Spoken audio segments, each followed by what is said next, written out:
What's up guys, it's your boy Austin with Hot Rod Heaven. Today's video is gonna be a little bit different. I was supposed to film an interview video this past weekend. Unfortunately, the night before we were gonna film, the guy canceled on me. And with my plans coming up this weekend, I got a wedding I gotta go to and I got SEMA coming up.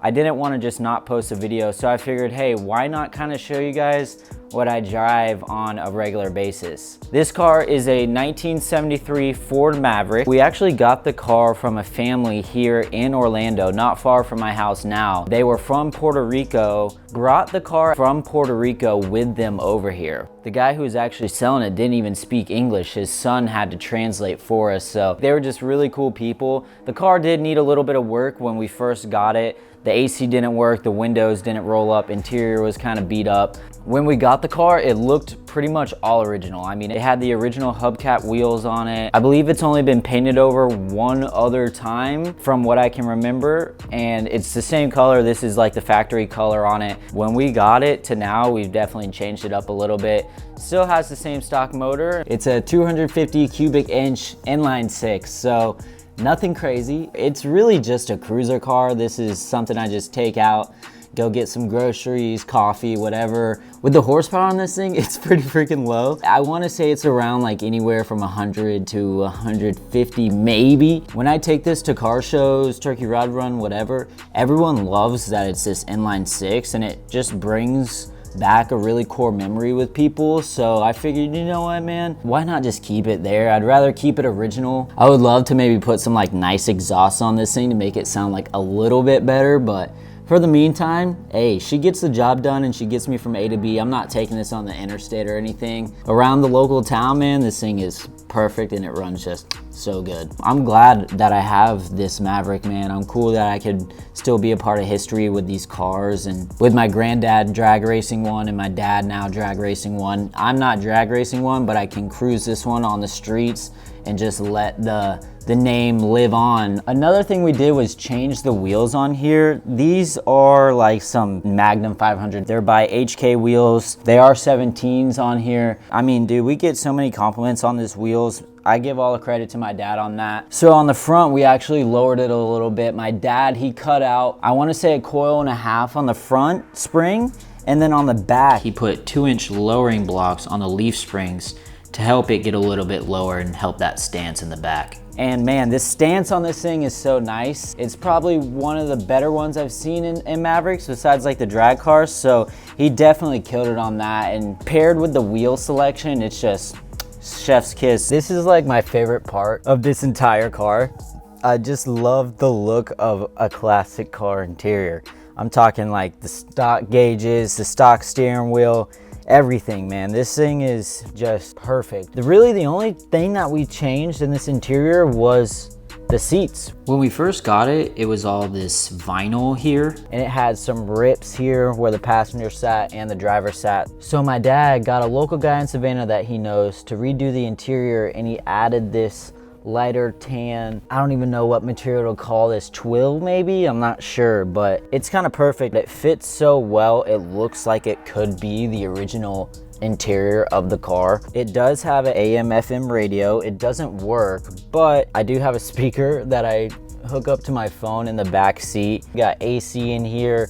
We got a little glove box, and actually in 1973, that's when they introduced the glove box into this car, as well as the FM radio. They didn't have those in 1970 or 1971, 72. So happy to have that. But yeah, man, this interior is freaking sweet. I love it so much. Like, one of my favorite things about this car is it just drives so smooth, dude. Like, honestly, I like driving this more than a normal car. If I could take this to freaking Georgia where my dad lives, or if I could just take this on a road trip, I'd do it, man. Thank you. That's another thing I like about this car.